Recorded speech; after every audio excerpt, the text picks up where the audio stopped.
જય હિન્દ, જય જવાન, જય કિસાન.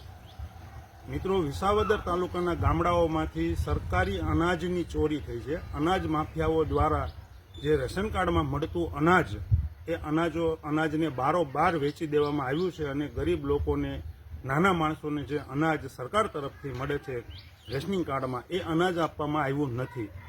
ત્યારે આપણે છેલ્લા 2 દિવસથી આ અનાજ માફિયાઓ વિરુદ્ધ, અનાજ માફિયાઓએ અનાજ ક્યાં સંતાડ્યું છે, અનાજ કોણ ચોરી ગયું છે, આની તપાસ ચાલી રહી છે. ત્યારે આજે ગઈકાલે વિસાવદર તાલુકાના પિંડાખાઈ ગામેથી એક અનાજનો જથ્થો મળી આવ્યો છે અને હજુ આવા જથ્થા ઘણી જગ્યાએ સંતાડેલા પડ્યા છે, દબાવેલા પડ્યા છે. એટલે આજે આપણે આવ્યા છીએ માંગનાથ પીપળી.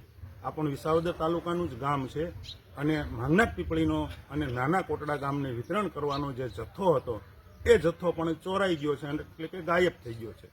તો હવે આપણે માંગનાથ પીપળીની અંદર જથ્થો ક્યાં પડ્યો છે તે આપણે ગોતી કાઢ્યો છે. ટૂંક સમયમાં અધિકારીઓ પણ આવશે. આપણે એ જથ્થો જોઈએ ક્યાં પડ્યો છે. આવો બતાવો. આ તૂટલા ફૂટલા મકાનમાં જથ્થો પડ્યો છે. આવો બાપા, આ મકાન બતાવો. આ મકાનની અંદર, આ રૂમની અંદર આ જથ્થો પડ્યો છે. કોઈને પણ શંકા ન જાય એવી જગ્યાએ આ જથ્થો સંતાડેલો છે. કારણ કે આવા મકાનમાં કોણ જોવા આવવાનું? અહીંયા જથ્થો પડ્યો છે. આવો અંદર બતાવો, જથ્થો બતાવો.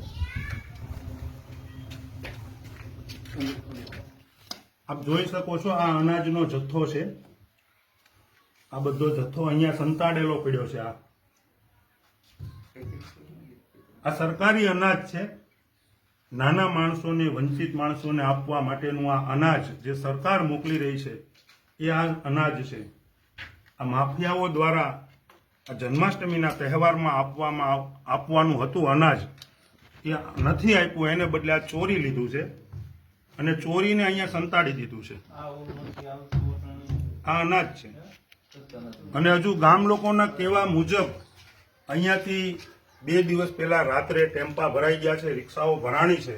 હવે એ અનાજ કોણ લઈ ગયું અને ક્યાં સંતાડ્યું છે એ જોવાનું રહ્યું. હવે એ તો પોલીસ જ નક્કી કરશે કે અહીંયાથી 2 દિવસ પહેલા જે અનાજ ભરાણું છે, એ અનાજ ક્યાં ગયું, કોની ઘંટીમાં દળાઈ ગયું, એ હવે પોલીસ નક્કી કરશે, અધિકારીઓ નક્કી કરશે. જય હિન્દ, જય જય ગરવી ગુજરાત.